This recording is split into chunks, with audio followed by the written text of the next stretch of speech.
Hablar del acceso a la administración de justicia es un tema aparentemente resuelto. No obstante, existen grupos poblacionales con mayor condiciones de vulnerabilidad, específicamente las personas que requieren intérprete en lengua de señas. Hoy hablaremos al respecto mientras que disfrutamos de un delicioso café.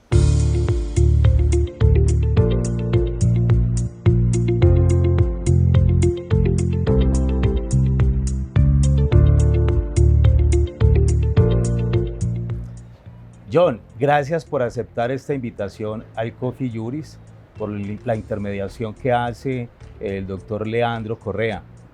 Usted viene desempeñándose como intérprete en lengua de señas como garantía o como acceso a la administración de justicia, una intermediación que se realiza a través de instituciones. ¿Cómo cumple usted esa función? Gracias. Primero que todo, gracias a Dios por permitirme estar aquí, gracias a ustedes por la invitación.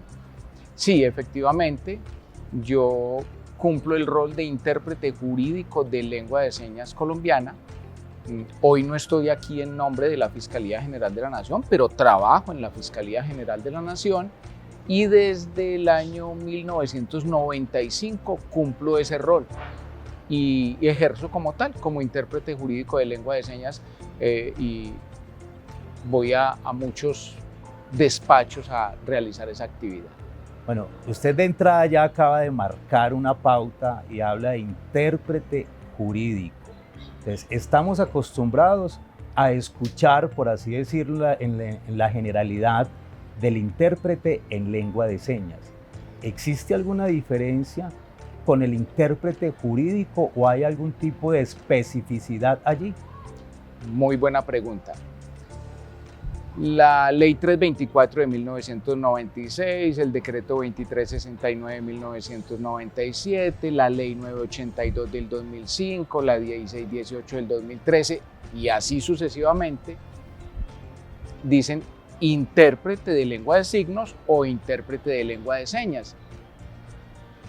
Pero hace falta ver más allá y es entender que hay intérpretes en contextos académicos y que esos contextos académicos pueden ser de primaria, de secundaria o universitarios. Entonces hay intérpretes que se mueven en esos espacios, ¿sí? Y hay otros intérpretes religiosos, por ejemplo, en los Testigos de Jehová y en las diferentes instituciones también religiosas. Hay intérpretes deportivos, hay intérpretes sociales como de asociaciones de sordos, de federaciones, y hay intérpretes jurídicos, ¿sí? Y dentro de esos intérpretes jurídicos también hay una subdivisión, porque por ejemplo mi gran fortaleza es el derecho penal, ¿sí?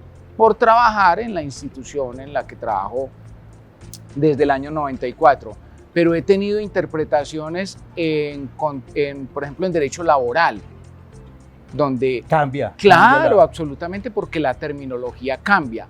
Entonces sí, efectivamente sí, los intérpretes nos movemos en diferentes contextos y a veces, me parece importante decir eso, John, y gracias por la oportunidad, los administradores de justicia, ¿sí?, se equivocan cuando dicen necesito un intérprete aquí porque tengo un usuario sordo, víctima, victimario, testigo, demandante, demandado, y venga, traigo un intérprete o invito a un intérprete de un canal de televisión. No, graso error, porque ese intérprete se mueve en ese contexto. Pero, y con esto cierro, escuchar abyecto, fútil, indubio pro reo, non bis in idem, habeas corpus, habeas data, dolo, culpa, preterintención. Ahí estoy poniendo en apuros a mi amigo Germán, que está interpretándonos en este programa, pero él va a preparar el servicio y va a tener listas esas señas, entonces es poner a quien no es intérprete jurídico en apuros. Bueno, usted acaba de referirse a Germán. Sí. Germán es un intérprete en lengua de señas que trabaja para el Tecnológico de Antioquia, nos acompaña en el consultorio jurídico precisamente de caras a poder, digamos, medianamente garantizar el acceso a la administración de justicia a personas o grupos poblacionales que lleguen al consultorio jurídico Sofía Medina de López a solicitar un servicio. Pero se me ocurre pensar entonces hasta dónde sí se puede garantizar un acceso a la Administración de Justicia, digamos en todos los escenarios a los que usted acaba de referirse, donde pueden cumplirse o desempeñarse intérpretes en lengua de señas, ¿hasta dónde se le puede garantizar ese acceso a la Administración de Justicia o no cuando una persona que ejerza como intérprete en lengua de señas no tenga esa formación jurídica? Bueno, ese es un punto, ¿cierto? Contamos con Germán, ¿sí? Yo conozco a Germán hace más de 15 años, ¿sí? No solo contrataron un buen intérprete, sino un gran ser humano, ¿sí? Lo conozco. De eso sí nos hemos dado. Eso es lo más importante, ¿sí? Ser buen ser humano. Uno puede ser buen profesional, pero importante es ser buen ser humano, y estamos trabajando con una población especialmente protegida, ¿sí? Artículo 13 de la Constitución, merecen un trato especial y preferencial de las autoridades. Entonces ustedes dan un paso importantísimo. Yo no sé si es real lo que yo estoy diciendo, pero encontrar una institución que tenga un consultorio jurídico que atienda a personas sordas, yo no sé si ustedes son los únicos en el país. Y que la idea no es quedarnos solamente con Germán en la casa, en sede. Rápidamente le cuento que a nivel de institución, el Tecnológico de Antioquia tiene varios intérpretes en lengua de señas que acompañan precisamente en los distintos espacios académicos del campus al grupo poblacional con discapacidad auditiva de nuestra institución. Germán empieza con nosotros en un acompañamiento, en un proyecto nuevo en el que ya veníamos trabajando desde el año pasado, pero la pregunta precisamente va encaminada es porque la pretensión como tal es salir al territorio, sí, no quedarnos solamente a la espera, porque anteriormente nos preguntábamos a nivel de dirección, a nivel de docentes y asesores y estudiantes, ¿por qué la gente no ha llegado, las personas con discapacidad auditiva no ha llegado al consultorio jurídico a prestar el servicio?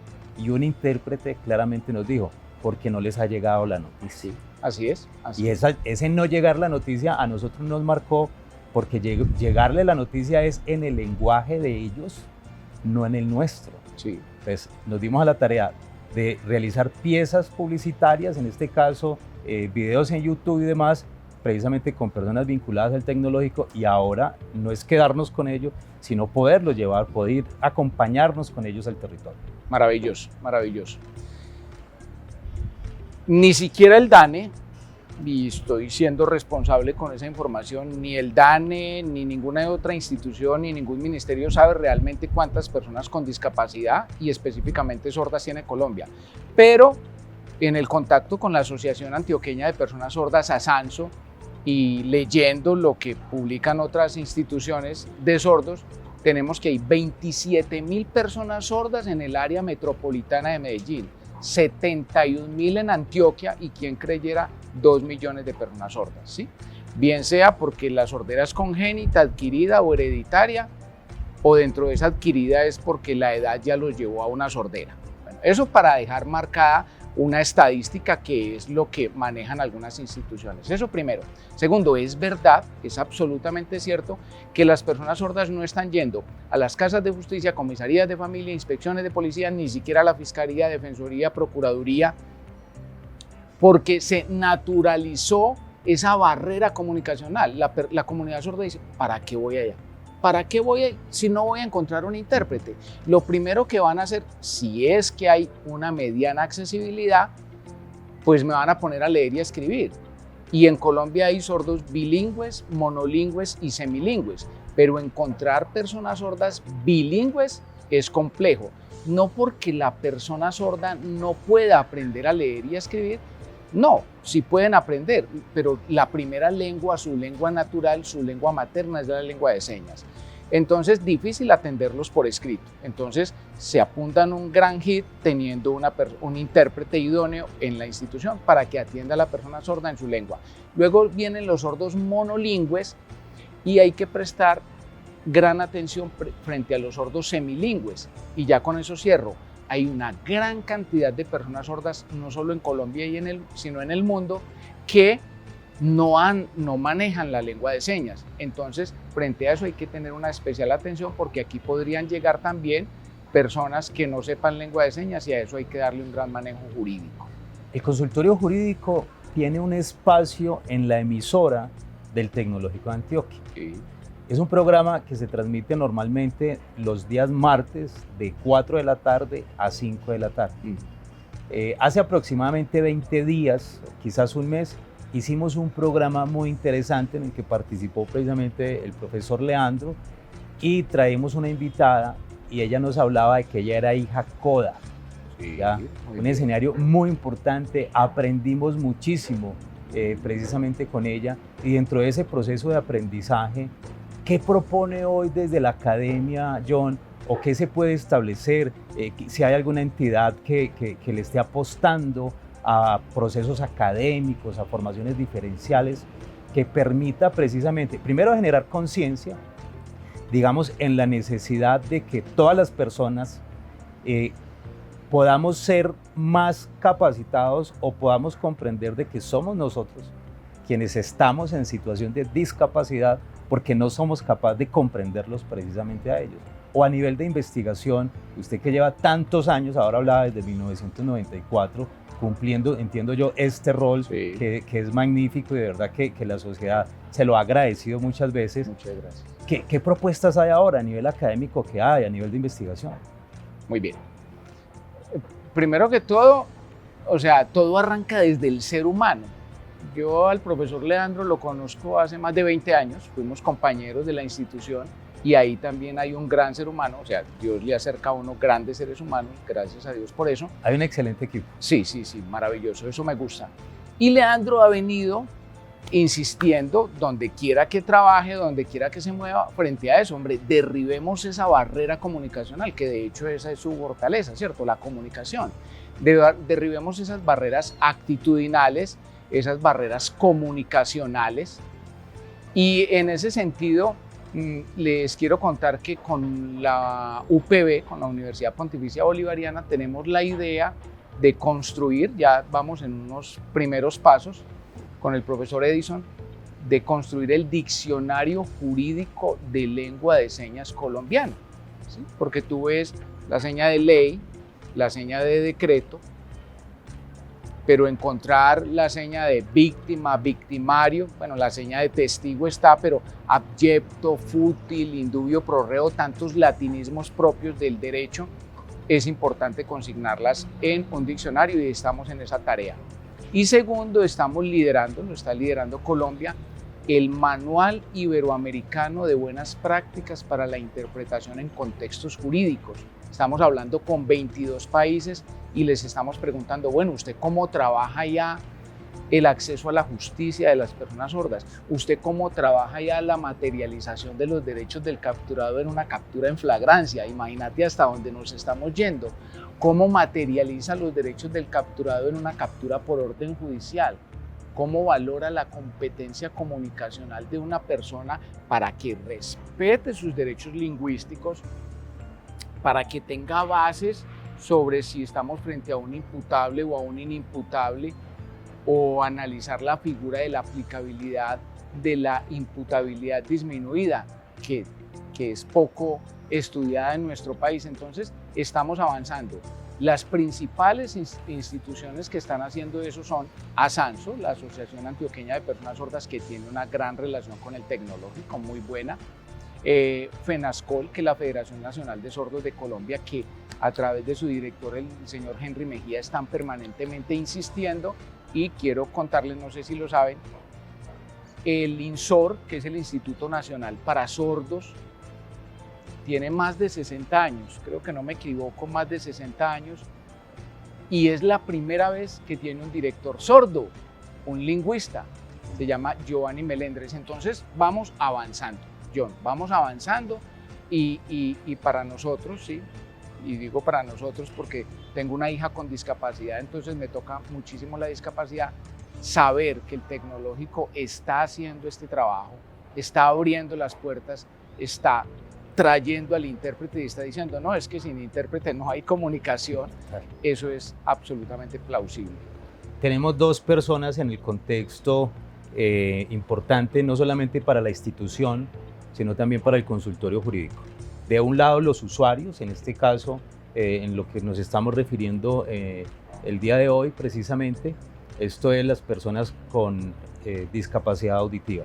Pero del otro lado, finalmente, tenemos también a nuestros estudiantes practicantes. ¿Qué mensaje poderle dejar a todos los estudiantes practicantes de la Facultad de Derecho? No solamente los que están ahora, sino los que vienen a futuro precisamente en la realización de su práctica. Gracias. Bueno, se me ocurre decirles hoy, no podría decir muchas cosas, pero para decirlo muy puntualmente es, en cualquier momento cualquier ser humano puede vivir la discapacidad. En cualquier momento podemos nacer sin discapacidad, pero en cualquier momento podemos tener un accidente. Entonces, primero pensar en eso, pensar en lo importante que es servir a otros seres humanos. Estamos sirviendo a otros seres sintientes. Bueno, pensemos en las personas con discapacidad. Pensemos también en el marco normativo. Colombia tiene 2 convenciones de los derechos de las personas con discapacidad, la Ley 1346 de 2009 y la 762 del 2002. Entonces, hagámoslo desde la humanidad y hagámoslo desde la norma. Las personas con discapacidad merecen un trato especial y preferencial de las autoridades. Y que esto no suene como a regaño, no, es decirles, merecen un trato especial y preferencial de las autoridades. Los abusos y maltratos que contra ellos se cometan serán sancionados de manera ejemplar. Entonces, vinculémonos al trabajo con las personas con discapacidad, no necesariamente los sordos. Hay autismo, parálisis cerebral, sordoceguera, espina bífida, movilidad reducida. Entonces, es invitarlos a pensar en esos seres humanos, a pensar en que merecen un trato especial y preferencial y a ajustarnos a la norma. Sirvamos, pero acompañados de la norma. John, el tiempo se nos acorta, se nos acaba. Con toda seguridad es mucho lo que nos faltaría por hablar. Esperamos que este sea el primero de muchos espacios en los que nos pueda acompañar y de verdad, mil gracias por esta invitación, por aceptar esta invitación. Gracias al tecnólogo, muy amable. La conclusión entonces es invitar a todos los estudiantes de Derecho, abogados, a quienes ya están ejerciendo como administradores de justicia, a garantizar el acceso a la justicia de las personas sordas. Es posible cambiar la historia.